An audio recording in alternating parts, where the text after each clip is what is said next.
It's hard to scroll through the news these days without seeing something about artificial intelligence, just everywhere. Absolutely. And while it's often presented in these big abstract terms, I think what's really on a lot of our minds is how is this actually going to affect my day-to-day life, especially, my money? That's exactly right. It can feel like this huge wave of change is coming, Yeah, and figuring out how to navigate those shifts proactively, well, that's key. totally. So in this deep dive, we're tackling a really pressing question for 2025. How do we protect our financial well-being in this age of AI that's changing so fast? Mm, We've looked at some really interesting information, some reports and data that not only highlight the potential risks, but maybe more importantly, give us some solid strategies, things we can actually do. right. Our goal here is really to equip you, the listener, with practical insights, so you can feel confident and prepared, not just overwhelmed by all the AI headlines. Okay, let's jump right in then. What are the main ways AI could impact our finances soon? Well, one of the biggest potential disruptions, I think, comes from the increasing automation of work. Automation, right. The World Economic Forum's 2025 report, it suggests that around 40% of current work activities could actually be automated by AI. 40%. Wow. That's a staggering number. It is. When we talk about automation, what kind of jobs are we thinking are most likely to be affected here?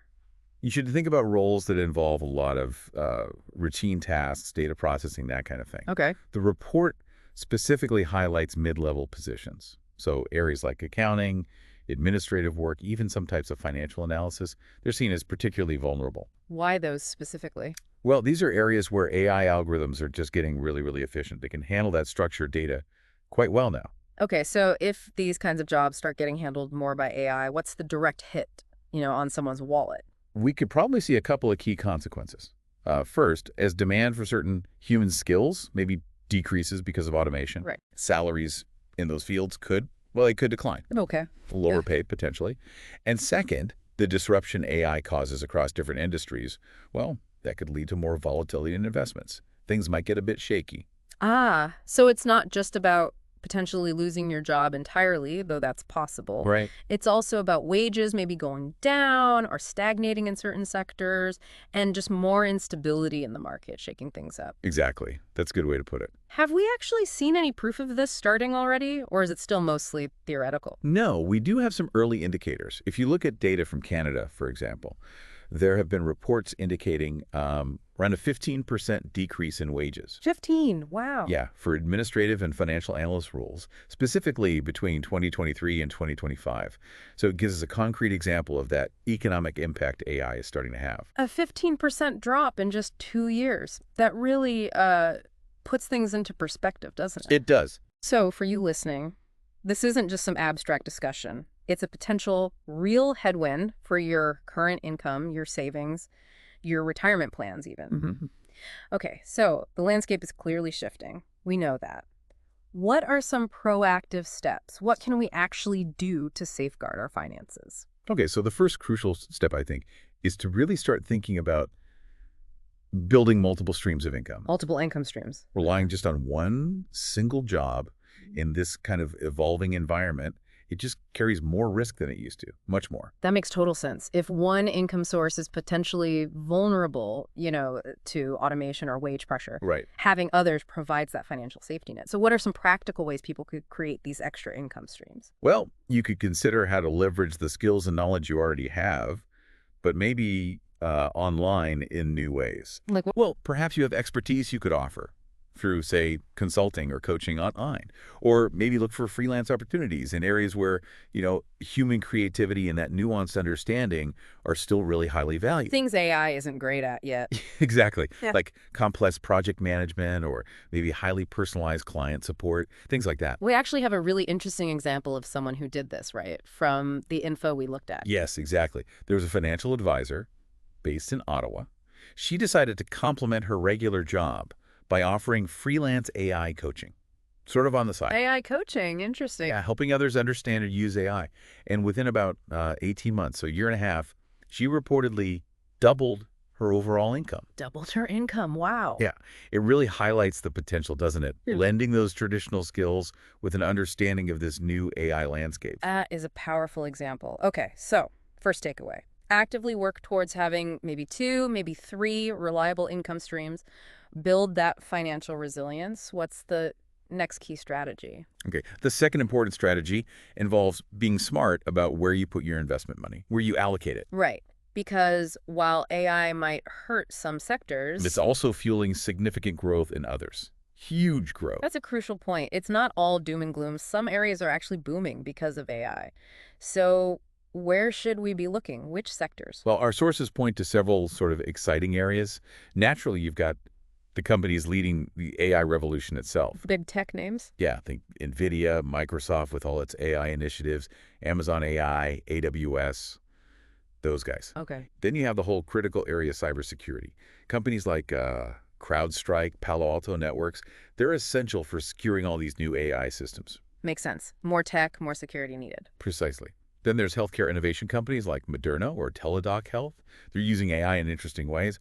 And also the renewable energy sector, Tesla Energy, Brookfield Renewable. They're showing strong growth tied into tech advancements too. Gotcha.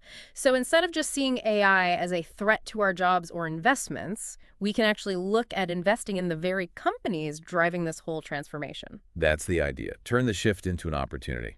Is there any data backing this up, showing growth in these areas? Oh, absolutely. There's an ETF, the RRKQ Autonomous Tech ETF, which focuses on many of these types of companies. Okay. It reportedly saw substantial growth, about 65% between 2023 and 2025. 65%. Yep.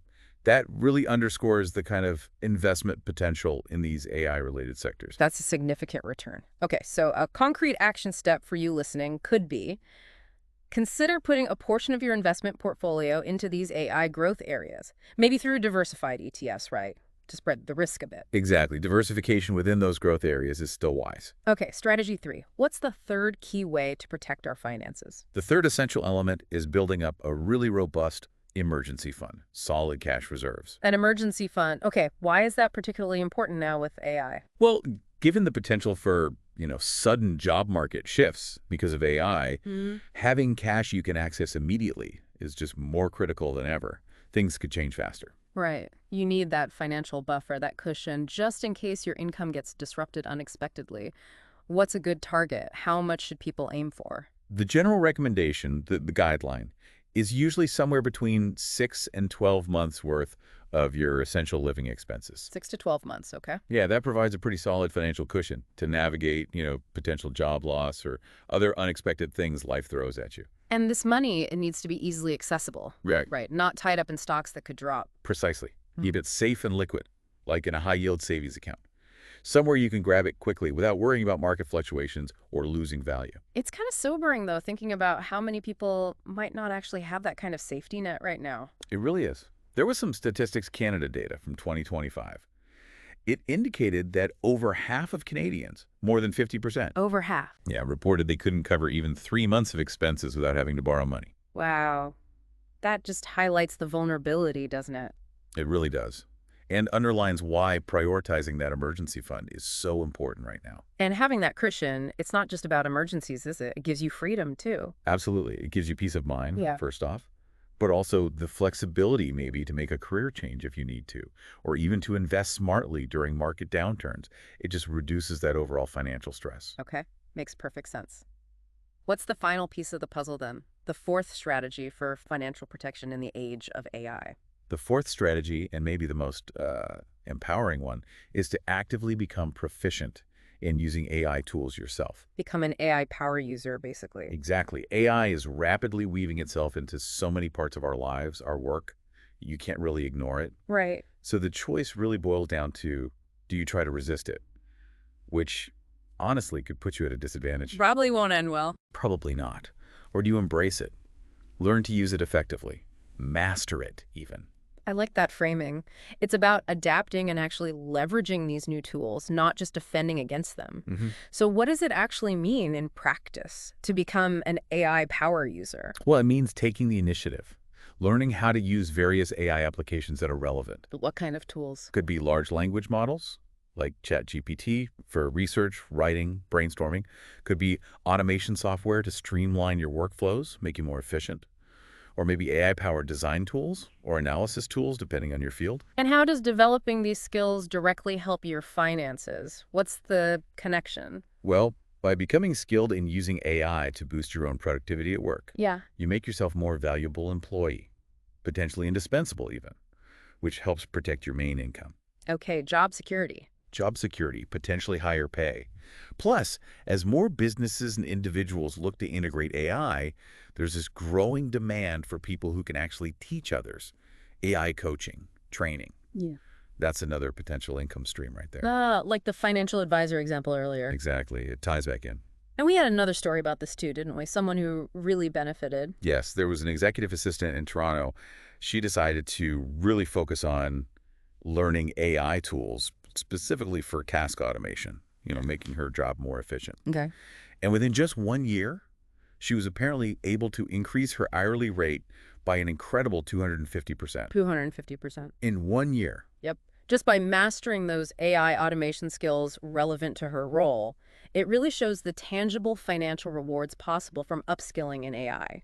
That is an amazing result. Okay, so the key takeaway here is becoming proficient in AI isn't just about, future-proofing your career in some vague way. No, it's more concrete. It's about actively using these technologies to boost your skills, make yourself more valuable, and potentially grow your income faster than inflation, right? Exactly. It's about turning what looks like a challenge into a really significant opportunity. This has been incredibly valuable, Yeah. super insightful. It's just so clear that AI isn't some, distant sci-fi concept anymore. Not at all. It's here, now, and it's Yeah. having a real impact on our financial lives, whether we're ready or not.